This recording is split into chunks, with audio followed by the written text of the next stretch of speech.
Hello everyone, welcome to GATE academy, welcome to Advait education. तो RRB JE का तो form सभी लोग भर दिए होंगे, क्योंकि सभी को पता है कि बाद में आपको सीबीटी 1 देने के बाद पैसा भी वापस आ जाएगा। तो मैक्सिमम तो ऐसा पूरा वापस ही आ जाने वाला है। तो फ्री में आपको एग्जाम देने का मौका मिल रहा है। किसी को तुक्का मारना है तो तुक्का भी मार सकता है। अगर वो आरआरबी की प्रिपरेशन भी नहीं किया तो तुक्का भी मार सकता है। बट कुछ लोग अच्छे से प्रिपरेशन जो कर रहे होंगे, या जो लोग बहुत कम समय में करना चाहते होंगे, उनके लिए ये वीडियो बड़ा इंपॉर्टेंट है। तुक्का मारने वालों के लिए नहीं है, वो लोग तो तुक्का मारेंगे ही। बट जिनको तुक्का नहीं मारना और समय भी नहीं है, और उनको लगता है कि सर सिर्फ एक आधी महीने से ज़्यादा हमारे पास टाइम भी नहीं है पढ़ने का, तो इस वीडियो को जरूर देखिए। तो सीबीटी 1 की बात अगर मैं करूं, क्योंकि अभी डेट नहीं आया है, तो सीबीटी 1 आपके पास निकालने के लिए क्या क्या चीज़ जरूरी है। आपको पता हो कि सीबीटी 1 एक स्क्रीनिंग टेस्ट है, उसके मार्क्स काउंट नहीं होंगे जब आपका फाइनल सिलेक्शन होगा। इसका मतलब फाइनल सिलेक्शन किस पे बेस्ड होगा? सीबीटी 2 पे। तो CBT 1 is only screening test. लगभग इसमें कितने लोग वो लोग निकालेंगे? जितने सीट्स है उसका 15 टाइम्स। 8,000 सीट है तो लगभग 1,20,000 लोग, 1,20,000 के आसपास लोग सीबीटी 2 देंगे। तो इतनी अपॉर्चुनिटी है आपके पास कि आप सीबीटी 2 दे सके। तो सीबीटी 1 का स्क्रीनिंग निकलना जरूरी है। क्या क्या चीज है सीबीटी 1 में? मैं ना थोड़ा इस पे जब एनालिसिस किया, तो रीजनिंग की अगर मैं बात करूं, तो आपके पास सीबीटी जो 1 था 2019 का, उस पर एनालिसिस किया गया, जो 24 मई को हुआ था आपके पास, फिर 26 मई को हुआ था, और फिर 25-28 मई, ये सब आपके पास जो जो हुए थे, जो जो सिप में एग्जाम हुए थे, उनका पूरा एक एनालिसिस है कि आज रीजनिंग में आपके पास क्या क्या टॉपिक से क्वेश्चन आते हैं। जैसे इतना एनालिसिस किया गया कि ऑड वन आउट से आपके पास कितने कितने क्वेश्चन आए हैं। आप अगर ध्यान देखोगे नंबर सीरीज में, आप देखोगे नंबर सीरीज से क्वेश्चन आते हैं, एवरेज देख सकते हो आपके पास, अल्फाबेटिकल सीरीज यहाँ से क्वेश्चन आपके पास आते हैं, ये कोडिंग डिकोडिंग यहाँ से आपके पास क्वेश्चन आते हैं। क्लॉक से थोड़े क्वेश्चन ज़्यादा नहीं आए हैं, कैलेंडर से भी ज़्यादा क्वेश्चन नहीं आए हैं। यहाँ देखेंगे रैंकिंग अरेंजमेंट, इससे ज़्यादा क्वेश्चन आए हैं। तो क्लॉक और कैलेंडर को थोड़ा सा पढ़े। मतलब मैं बोल रहा हूँ कि देखो, नहीं तो क्या आप रीजनिंग पढ़ने जाओगे तो बहुत सारे टॉपिक है, तो आप पहले देख ले कि किस में आपको ज़्यादा फोकस करना है। जैसे स्टेटमेंट, कंक्लूजन क्वेश्चन, इसमें ज़्यादा आप टाइम दीजिए, क्योंकि आपके पास एवरेज में नंबर ऑफ क्वेश्चन ज़्यादा है आपके पास।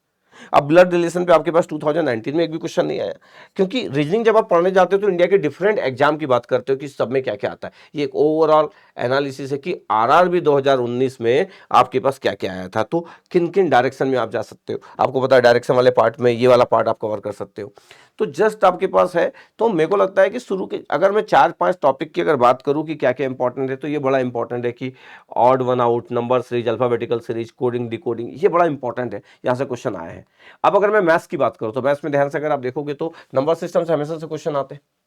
फिर उसके बाद देखो सिंप्लीफिकेशन से क्वेश्चन आए। फिर आपके पास एलसीएम और एचसीएफ से आए, डेसिमल सब्ट्रैक्शन से भी आए। लेकिन क्वेश्चन आपके पास एक दो किसी में नहीं आया, ऐसा करके क्वेश्चन आए। देख रहे आपके पास वर्क एंड टाइम, इस पे भी हमेशा क्वेश्चन आते हैं, क्योंकि बहुत बेसिक सा टॉपिक है। यहां से आपके पास प्रॉफिट एंड लॉस, इससे भी क्वेश्चन आएंगे। परसेंटेज से, इससे भी क्वेश्चन आएंगे। तो आप अपना देख ले कि यार कौन कौन पोर्शन से ज्यादा क्वेश्चन आते हैं। ट्रिग्नोमेट्रिकल वाले पोर्शन से क्वेश्चन देते हैं, 2.3 आपके पास एवरेज दिख रहा है। ठीक है, यहां से टाइम डिस्टेंस और स्पीड दिख रहा है। तो कुछ टॉपिक तो हमारे काम के, जो आप in general profit loss, time distance, speed, percentage, ये पढ़ते ही हो। ठीक है, इसका मतलब नहीं कि बाकी चीज नहीं पढ़ना है। बाकी चीज आपके पास दिया हुआ है कि कौन कौन से परसेंटेज में क्या क्या चीज आ रही है। क्योंकि मेरे को कभी कभी लगता है जैसे प्रोबेबिलिटी के क्वेश्चन बहुत ज्यादा नहीं थे 2000 जो 19 का था, आपके पास सिर्फ 28 मई का शिफ्ट 1 में 3 क्वेश्चन थे और बाकी किसी में नहीं थे। तो ऐसा भी कभी कभी हो जाता है कि 28 मई को जो शिफ्ट 1 था उसमें 3 क्वेश्चन प्रोबेबिलिटी के आ गए, बट बाकी जितने भी सेट के बाकी 7 सेट्स में एक भी क्वेश्चन नहीं आया प्रोबेबिलिटी का। तो ऐसा भी होता है। इसलिए एक एक एक, एक स्टूडेंट जब पूरे अच्छे से प्रिपरेशन करता है, जिसके पास टाइम सफिशिएंट है, तो वो हर एक टॉपिक को पढ़ता है।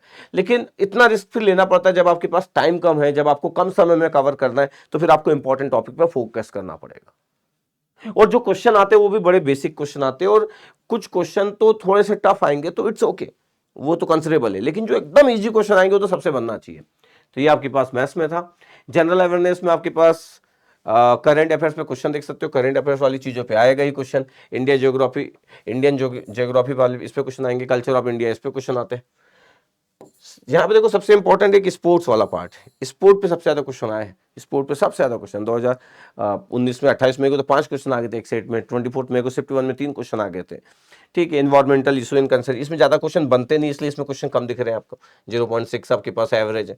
इंडियन इकोनॉमी इसमें आपके पास 0.8 है। बट जो भी लेटेस्ट वाली जो चीज़ें हैं जो हम इन जनरल न्यूज़ में पढ़ते रहते हैं उनके बारे में अच्छा खासा आइडिया रहना चाहिए। इंडियन पॉलिटी पे भी कुछ क्वेश्चन आते रहते हैं, तो कुछ टॉपिक बड़े ही इंपॉर्टेंट है जिन पे हमको ध्यान देने की जरूरत है। ये general scientific and technological development, इस पे आपके पास एक एक दो दो क्वेश्चन आए हुए हैं। ये टॉपिक थोड़ा सा डिफरेंट टाइप का टॉपिक है, इसके बारे में पता नहीं चल पाता है।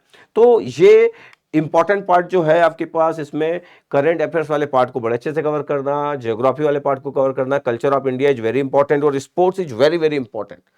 तो स्पोर्ट्स जो है वो बहुत ज्यादा इंपॉर्टेंट है आरआरबी के एग्जाम के लिए। ये अब अगर मैं बात करूं जनरल साइंस की बात करूं, ये जनरल साइंस की अगर मैं बात कर रहा हूं, जनरल साइंस की, तो ये आपके पास देखो क्वेश्चन आपके पास दिया हुआ है कि क्या क्या किस किस टॉपिक से क्या क्या क्वेश्चन आए हुए हैं। ये जैसे अगर देखो पीरियोडिक टेबल से आपके पास एक क्वेश्चन, क्योंकि जनरल साइंस में ना फिजिक्स, केमिस्ट्री और बायोलॉजी है ना, तीनों पार्ट से क्वेश्चन आएंगे आपके पास। ये तो आपको देखना रहेगा कि यार मेरे पास टॉपिक बहुत सारे हैं। प्रॉब्लम ये है कि मेरे पास टॉपिक बहुत सारे हैं।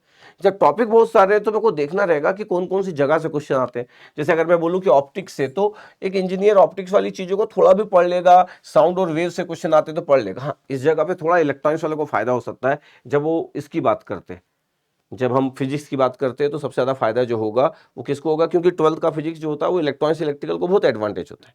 जो 11th का फिजिक्स होता है वो मैकेनिकल सिविल वालों को एडवांटेज होता है। तो जो एडवांटेज है वो तो है, और बायोलॉजी का एडवांटेज तो किसी को है नहीं, जो भी इंजीनियर स्टूडेंट है तो उसको थोड़ा सा तो पता होना चाहिए। ठीक है, इस बात को देखिएगा आपके पास। यहाँ पे अगर हम ध्यान से देखें तो पीरियोडिक टेबल में बहुत क्वेश्चन आए हैं, बेसिक बेसिक क्वेश्चन, तो ठीक है। तो आप पता है मेरे को कि बहुत भूल चुके हो कि फिजिक्स, केमिस्ट्री और कौन बायोलॉजी अभी तक पढ़ेगा, लेकिन अब कैसे करें कि एग्जाम का पैटर्न तो ऐसा ही है। अब इस एग्जाम को क्लियर करने के लिए तो जरूरी है कि बेसिक आपको आइडिया हो। तो मेरे को लगता है कि 1 मंथ भी सफिशियंट है, अगर थोड़ा सा प्लानिंग से पढ़ा जाए कि क्या क्या चीजें करना है करके। ये इन जगह पे भी दिया है आपके पास। ये इसमें जो बायोलॉजी वाला जो पोर्शन है वो ये वाला पोर्शन बड़ा इंपॉर्टेंट है, ह्यूमन डिसीज वाला। ये इससे क्वेश्चन सबसे ज्यादा है बायोलॉजी वाले पोर्शन से। ठीक है, बेसिक सा बायोलॉजी ये सब क्वेश्चन तो आएंगे, सेल्स के बारे में आएंगे बेसिक बेसिक, बट इससे बहुत ज़्यादा है। जैसे एनिमल किंगडम जो होता है ये बड़ा इंपॉर्टेंट टॉपिक होता है नीट के एग्जाम में, लेकिन नीट के एग्जाम में बड़ा इंपॉर्टेंट टॉपिक होता है एनिमल किंगडम, लेकिन यहाँ पे ज़्यादा क्वेश्चन इतने कुछ पूछे नहीं गए।